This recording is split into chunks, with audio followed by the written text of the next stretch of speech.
Hola. Después de explicar en los vídeos anteriores los elementos que constituyen el soporte estático del orden jurídico y de los rasgos que lo caracterizan como un orden formalizado de las relaciones sociales, en este vídeo me refiero a los momentos del derecho, como las fuerzas impulsoras que lo constituyen en un orden dinámico de dichas relaciones, en cuanto en ellas se manifiesta la vitalidad de una sociedad que temporalmente se despliega según un antes y un después. Como ya se indicó al comienzo de la lección, dichos momentos del derecho son la ley, la titularidad, la facultad jurídica y el juicio. En primer lugar, aunque se haya dedicado una lección al estudio de la ley, debido a su importancia como instancia creadora e impulso promotor del derecho, me voy a referir a ella, pero no en cuanto es un mandato del legislador que impone una orientación de la conducta, sino en cuanto la ley contiene una ordenación, per modum regule et mesure, midiendo y regulando los actos sociales de quienes forman la comunidad. Hay que constatar que no puede haber cooperación sin una regla que ordene eficazmente las conductas de quienes colaboran en la consecución de un fin común, otorgando a cada uno una posición en un orden generado por la libre colaboración de quienes participan en el sistema de cooperación. En la lección sobre la justicia y el derecho, usando los ejemplos de la situación social de Islandia durante su poblamiento en los siglos X y comienzos del XI, tal como se refleja en las sagas, o en el derecho internacional entre los estados, se expuso que en estos ámbitos de relaciones preestatales e interestatales no existe un poder que imponga el derecho mediante el uso de la fuerza, y sin embargo hay costumbres y tráfico jurídico. Con ello se refleja que el derecho es una ordenación fundada en la libertad y que la obediencia espontánea y gratuita representa la conducta jurídica más genuina. Consecuentemente, la ley es el impulso generador del derecho, no solo en cuanto es un mandato del legislador, sino porque su actualidad en la mente, orientando la conducta de los consorciados, es la condición de posibilidad de la existencia misma de la sociedad civil. Es a partir de la noción de regla de la que nacen las estructuras sociales suprafamiliares. La antropología ha insistido en que la regla que prohíbe el incesto, por la que la familia no se reproduce hacia adentro, entre parientes consanguíneos, da origen a relaciones nuevas, que caen bajo la denominación de relaciones civiles. Pues las relaciones que se dan entre un grupo de familias no son equiparables a las que se dan dentro de una misma familia. El aspecto dinamizador del orden social de la ley se aprecia también por su carácter innovador del orden jurídico, pues una norma auténtica debe de llevar consigo una inspiración organizadora de la convivencia. La ley es un momento del derecho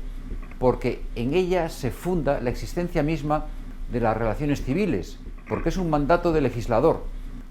pero también en cuanto la ley implica siempre una innovación en el orden jurídico, pues con su promulgación se introducen nuevos fines sociales.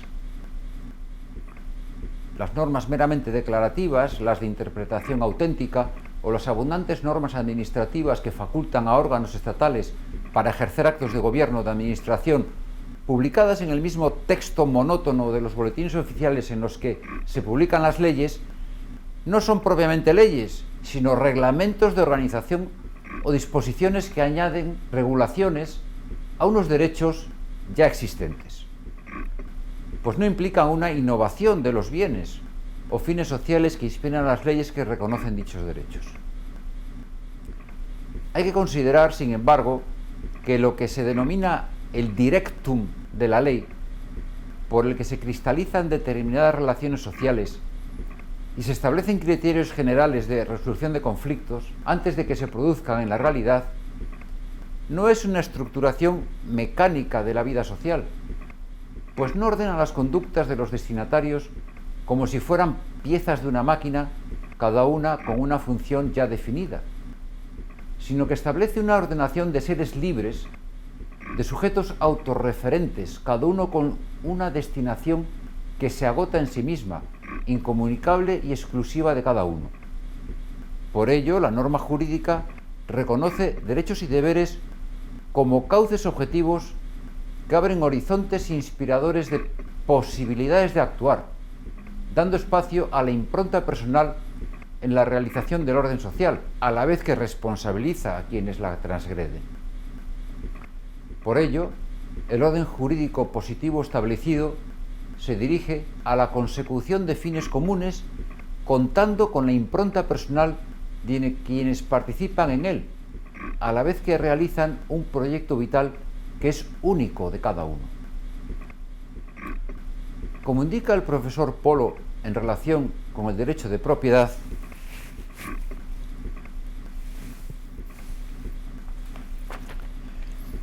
el que se apropia de un terreno puede construir un muro para evitar que sea invadido,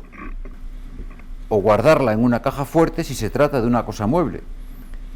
Sin embargo, si coloca un cartel de prohibido el paso y el derecho le faculta para ello, puede ahorrarse el muro. La función del muro es sustituida por el cartel. Evidentemente, un cartel de prohibido el paso no impide el paso como un poder físico, sino que es una construcción ficticia de ese poder. El carácter coactivo, el que siga una sanción a la conculcación del derecho, es una prueba de que no se trata de una ficción en sentido trivial.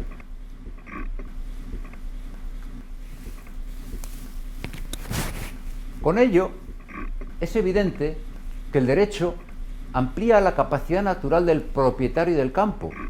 abriéndole un horizonte de posibilidad de disponer de él que si no fuera su dueño como titular, no tendría. Como también la debilidad natural de un niño, por ejemplo, que no ofrece resistencia a cualquier agresión, está asistida por el derecho, pues quien le mate o le haga algún daño va a la cárcel. Con ello se comprueba que el hombre y la mujer son fortalecidos por la norma, la cual abre cauces objetivos de conductas que consolidan y promueven la realización personal en conexión con fines sociales. Según lo dicho, la ley, como momento dinamizador del orden social, nos conecta con el segundo momento del derecho, que, como señalé al comienzo, es la titularidad. Sobre la titularidad descansa la eficacia práctica de la ley. La titularidad puede considerarse, a grandes rasgos, como una autorización a los sujetos para el ejercicio de acciones que, estando marcadas con su impronta personal, contribuyen a la consecución de fines sociales. Como titulares de derechos, los individuos actúan para la obtención de beneficios de bienes que son jurídicos en cuanto están protegidos por la ley. El derecho no se refiere a cosas consideradas en sí mismas, sino en cuanto sirven como medios para promover la realización personal. No tendría sentido, por ejemplo, que la ley reconociese un derecho a contar granos de arena de la playa, protegiendo a su titular de ser interrumpido mientras se dedica a ello. Evidentemente, esto no sería así si del número de granos contados durante un tramo de tiempo dependiera ganar un trofeo y convertirse en un campeón. La titularidad genera una relación de suidad o de atribución sobre una cosa, una finca, una servidumbre, una herencia, una competencia, etc., que se considera como algo debido. Consecuentemente, un derecho es lo que debe darse, y lo que fundamenta ese deber es precisamente la titularidad de la cosa, el que sea suya del titular, lo cual se justifica porque la persona tiene el dominio sobre su propio ser y puede extenderlo a su entorno. El deudor también es titular, pero no del derecho, sino del deber correlativo. Por título del derecho se entiende todo aquello por lo cual el derecho se atribuye a su titular, como por ejemplo la compraventa o una donación en el caso de la propiedad, el depósito o el préstamo para la devolución de la cosa, que está en depósito o prestada. Son distintas modalidades de ser suya una cosa, constitutivas de distintos títulos jurídicos. Puede haber tantos tipos de títulos como formas de manifestación del dominio o de poder existen en relación con la atribución de cosas. En líneas generales, los títulos pueden ser el contrato, la ley, la costumbre, los actos de gobierno y también la propia naturaleza humana, en base a la cual existen derechos naturales, los cuales no coinciden necesariamente en todos sus aspectos con los que se reconocen como derechos humanos. El tercer momento del derecho es la facultad jurídica, la cual, en correspondencia con la titularidad, otorga al sujeto de un derecho un poder o capacitación que con frecuencia supera la capacidad natural de ejecución física del titular, como se pudo apreciar en el ejemplo del cartel de prohibido el paso en sustitución de la construcción de un muro.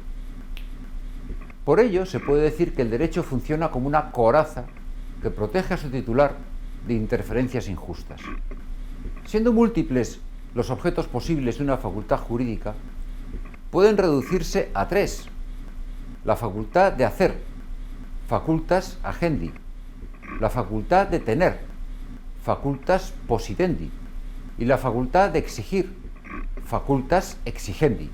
que es inherente a todo derecho, pues todos los derechos son de obligado respeto y suponen un deber correlativo que su titular tiene siempre la facultad de exigir. No es posible afirmar tengo un derecho con independencia de la cosa sobre la que éste recae, pues el derecho sin cosa es una forma vacía, sin sustancia, lo que da lugar a la concepción del derecho como pura formalidad, según se vio en el vídeo anterior. Ello introduce una grave distorsión en la ciencia jurídica y en la praxis política,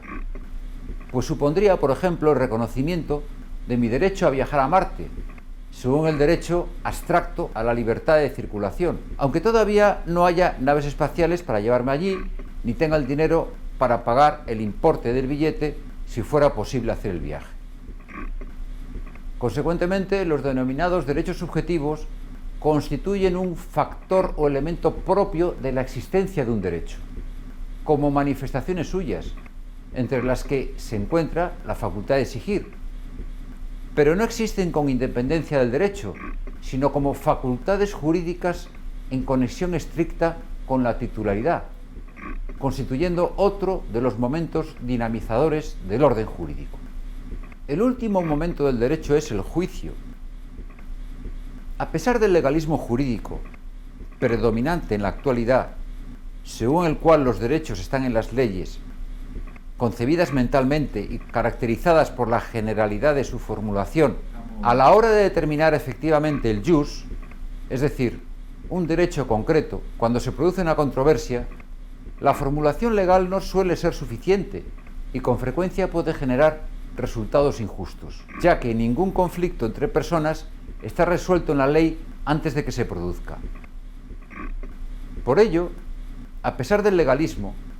la determinación del jus no ha cambiado sustancialmente y es necesario que un juicio o arbitraje resuelva el problema, determinando el derecho en cada caso concreto según el sentido de la ley. Así, el derecho llega a ser un objeto práctico elaborado por el juez, consistente en la decisión judicial, la cual constituye la norma particular inmediatamente vigente